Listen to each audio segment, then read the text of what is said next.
오늘의 말씀 사사기 14장 1절에서 14절까지 말씀입니다. 삼손이 딥나로 내려갔다가 딥나에 있는 어떤 블레셋 처녀를 보았다.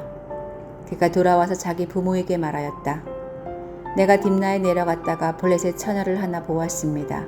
장가 들고 싶습니다. 주선해 주십시오. 그러자 그의 아버지와 어머니가 그를 타일렀다.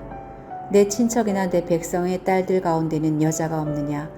왜 너는 할례도 받지 않는 블레셋 사람을 아내로 맞으려고 하느냐? 그래도 삼손은 자기 아버지에게 말하였다. 꼭 그 여자를 색시로 데려와 주십시오. 그 여자는 첫눈에 내 마음에 쏙 들었습니다. 그의 부모는 주님께서 블레셋 사람을 치실 계기를 삼으려고 이 일을 하시는 줄을 알지 못하였다. 그때 블레셋 사람이 이스라엘을 지배하고 있었다. 삼손이 부모와 함께 딥나로 내려가서 딥나에 있는 어떤 포도원에 이르렀다. 그런데 갑자기 어린 사자 한 마리가 으르렁거리며 그에게 달려들었다. 그때 주님의 영이 삼손에게 세차게 내리덮쳤으므로 손에 아무것도 가진 것 없이 그 사자를 염소 새끼 찢듯이 찢어 죽였다. 그러나 그는 이 일을 부모에게 말하지 않았다. 그는 그 여자에게로 내려가 그와 이야기를 나누었다. 삼손은 그 여자를 무척 좋아하였다. 얼마 뒤에 삼손은 그 여자를 아내로 맞으러 그곳으로 다시 가다가 길을 벗어나 자기가 죽인 사자가 있는 데로 가보았더니 그 죽은 사자의 주검에 벌떼가 있고 꿀이 고여 있었다. 그는 손으로 꿀을 좀 떠다가 걸어가면서 먹고 부모에게도 가져다 주었으나 그 꿀이 사자의 주검에서 떠온 것이라고는 말하지 않았다. 그의 아버지는 사돈이 될 사람의 집으로 갔다. 삼손은 신랑들이 장가 갈 때 하는 풍습을 따라서 거기에서 잔치를 베풀었다. 블레셋 사람들이 그를 보자 젊은이 30명을 데려다가 그와 한 자리에 앉게 하였다.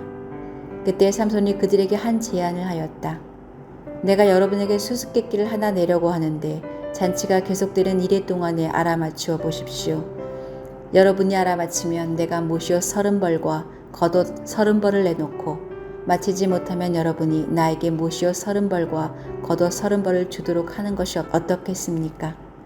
그들이 말하였다. 좋습니다. 어디 그 수수께끼를 한번 들어봅시다. 그래서 삼손이 그들에게 수수께끼를 내놓았다. 먹는 자에게서 먹는 것이 나오고 강한 자에게서 단 것이 나왔다. 그러나 그들은 사흘이 지나도록 수수께끼를 풀 수가 없었다.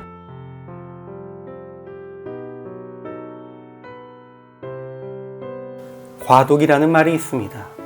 과거의 질서가 무너지고 새로운 질서가 자리 잡는 과정. 그래서 과거의 기준으로도 통제가 안 되고 새로운 기준이 아직 영향력을 미치지 못하는 상황을 이야기합니다. 보통 이러한 시기에는 질서가 무너져서 혼란해집니다.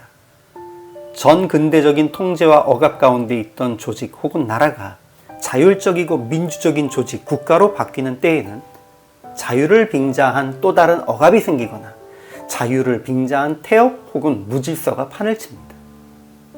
이런 상황이 진행되는 것이 당시 이스라엘의 상황이었고 삼손의 이야기를 통해 이런 당시의 상황이 기록되고 있습니다. 오늘 본문에 기록된 삼손의 삶은 도무지 나시린이로 보기도 사사의 삶으로 보기도 어렵습니다.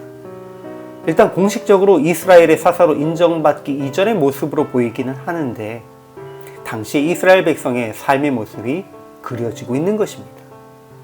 이미 하나님이 금하신 이방인들과의 통혼이 자연스럽게 보입니다. 그리고 블레셋 사람과 어울려서 먹고 마시는 잔치를 즐기는 모습도 낯설지 않아 보입니다. 당시 이스라엘 백성의 삶은 사사 시대에서 왕정 시대로 넘어가는 과도기와 같았는데 이것은 하나님의 지도력 중심이었던 이스라엘 공동체가 사람의 지도력을 중심으로 하는 공동체로 변해가는 것을 보여줍니다. 문제는 그 과도기에 하나님의 지도력도 사람의 지도력도 이스라엘 백성에게 영향력을 미치지 못했다는 것입니다. 하나님의 계획은 삼손을 통해 블레셋 사람을 치시는 것이었습니다. 그러나 삼손은 그 하나님의 계획이 무엇인지도 모르고 나시린의 규례도 무시하고 사사로서의 사명도 무시하고 그저 자기 소견에 옳은 대로 생활하고 행동했습니다. 그럼에도 불구하고 하나님은 그런 삼손의 삶 속에서 당신의 계획을 한 단계 한 단계 이루어 가셨습니다. 과거의 질서가 무너지고 새로운 질서는 아직 자리 잡지 못해서 혼란한 상황. 지금 우리도 그런 삶 속에 살고 있습니다.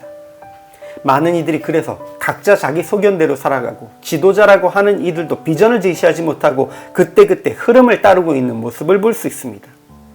이런 상황 속에서도 우리는 하나님의 계획이 있으심과 하나님께서 우리 가운데 계속 일하고 계심을 기억해야 합니다.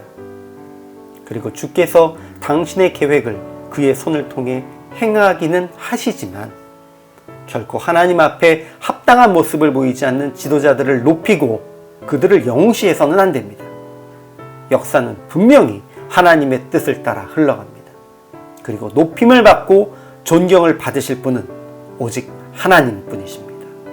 그것을 잊지 않고 사람을 따르지 않고 하나님을 따르는 우리가 될 수 있기를 소망합니다.